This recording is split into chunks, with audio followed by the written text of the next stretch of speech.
This man Low may be on to something, bro. This so Don't get I fooled, have to Dub. no low. I have to apologize Oh my because I need to be like, you know what? When I look at Jokic's game, this is some 2K shit, fam. This is not normal. A big man that stretches the big man out, opens up cutting lanes and passing lanes for his guards to cut through the paint. He has the ability to capitalize onto that and acknowledge the free roam, the roamers around.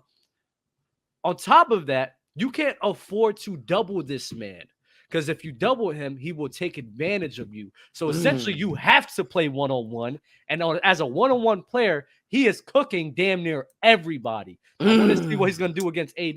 But this man, Jokic, bro, he's a 7-footer who can run in transition. cat.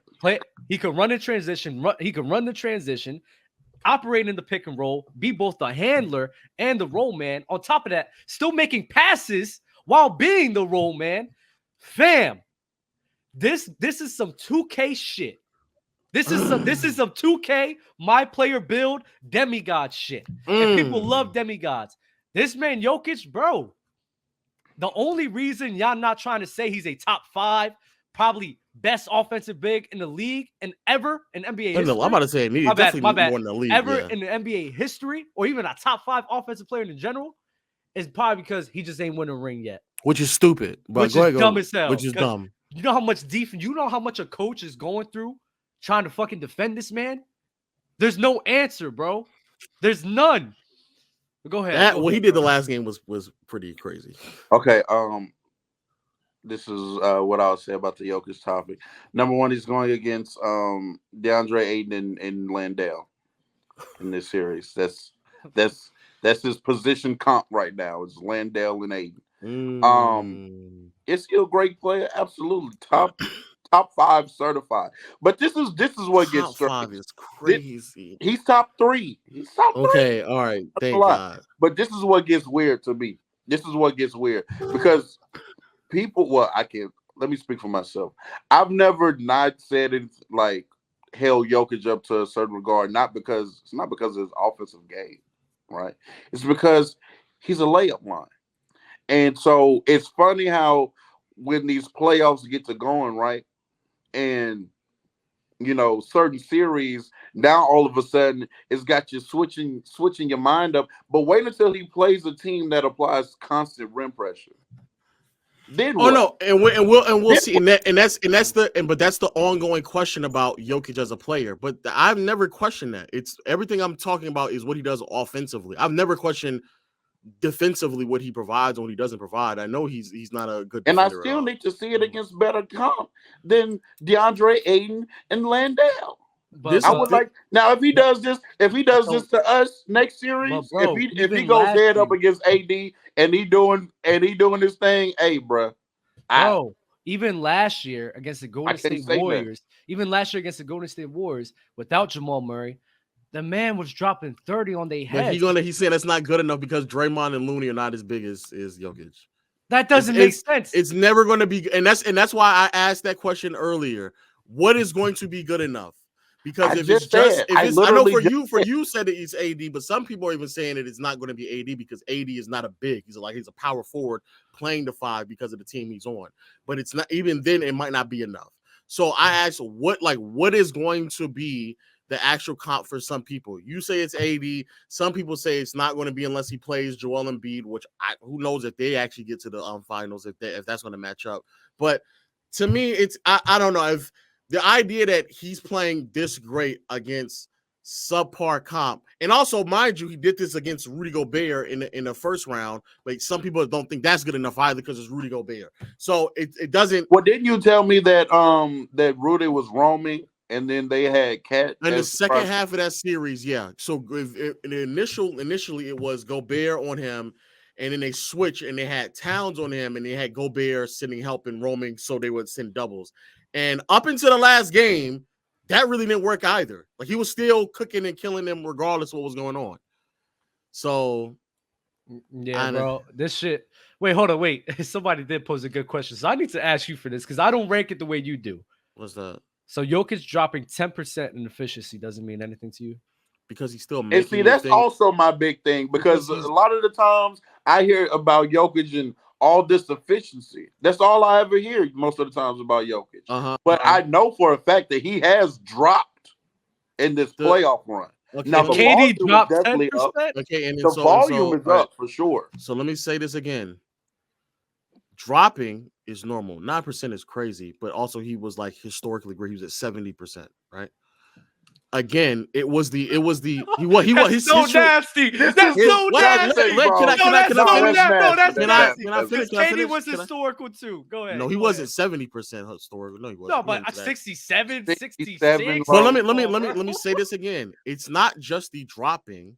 It's the dropping and then not providing anything else at a high enough level to make up for Hasn't his playmaking dropped in his playoffs as well? I don't think so. From his regular season? No, I do not think so. No, outside of the games in which they need him just to score more, I do not think so. No, I do not. And even if you want to say it's dropped, it's still at a league high or all time level. It's still there. Yo, I just used the same arguments like 10 minutes ago.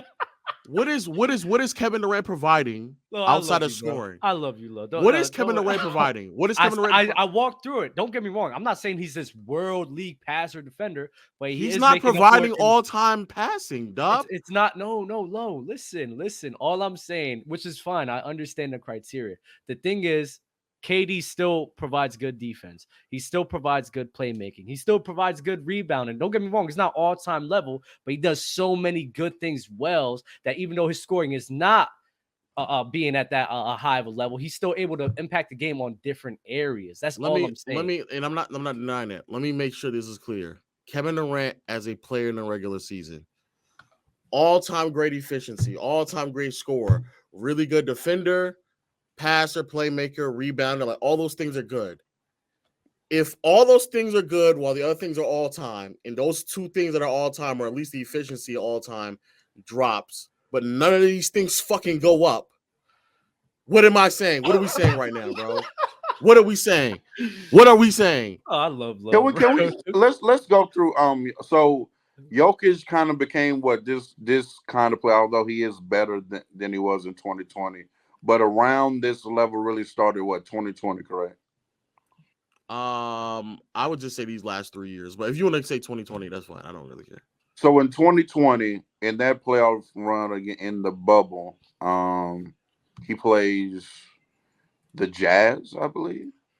Right? He played the Jazz, the Lakers, and the Clippers. Right. So I don't remember what he was doing against the Jazz because Jamal Murray was dropping 50.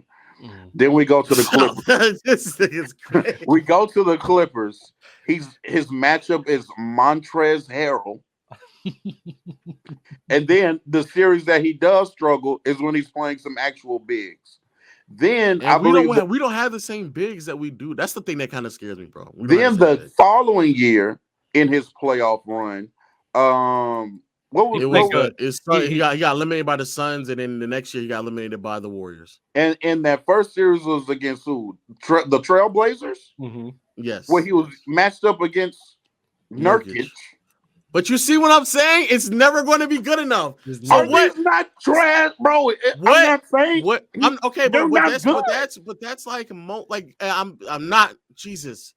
Go look at LeBron's comp in the first round throughout his playoff career. Go look at Jordan's comp in the first round. LeBron James. No, I'm saying go look at everybody's comp in the first round in the playoffs. It's really not that. Go look at Giannis's comp. Giannis in his postseason runs. It's either when he went up against Miami, he dropped. When he went up against that year in 2019. It was the Orlando Magic in the first round, and then when he got to Toronto Raptors, he dropped again. Bro, most of these players in the first round, they're going up against subpar talent. They are. Damn. I'm gonna let us some guess here. But bro. Rudy Gobert not being good enough is the Golden State Warriors not being good enough either. He wasn't even the primary. No, I'm saying in 2020, you're still saying that Rudy Gobert is not good enough. It's Rudy Gobert. What do we say? Low. This and is that's a better version of Rudy too. And you're still like, people yeah, gotta let's understand go too. People gotta understand too. Damn, There's not a lot of defenses that can combat like a dominant big right now. Like there's really not. So even trying to hold to these standards is weird. It's weird. Man, he got my respect. So that you good with me, bro. That boy, I mean, fuck, we keep it a beam. Who was Jordan getting defended by? Oh my! Oh, here we go. Oh, here we go. Don't do it. Don't do it. Because if that's the argument, then it's just LeBron and Kobe. I'm gonna bring your kryptonite up here. It's the player choice way. Yeah, them boys don't get it started. The player choice way.